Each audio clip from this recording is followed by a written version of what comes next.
Hello guys. Break time namin ngayon guys. So hindi na ako bumaba sa baba kasi gawa ng galing ako sa taas. Doon kasi ako nakapwesto malapit sa baba. Nakakapagod ng akyat baba. So dito na lang ako mag-break time. May baon naman ako kaya dito na ako mag-break time.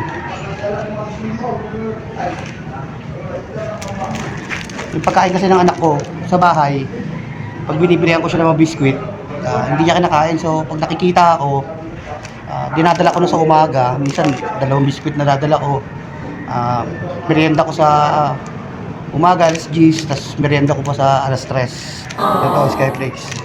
Alam mo naman tayo bilang isang construction worker, mahalaga sa atin yung mga pagkain na nasasayang dahil hindi naman ganun kalaki yung kinikita natin.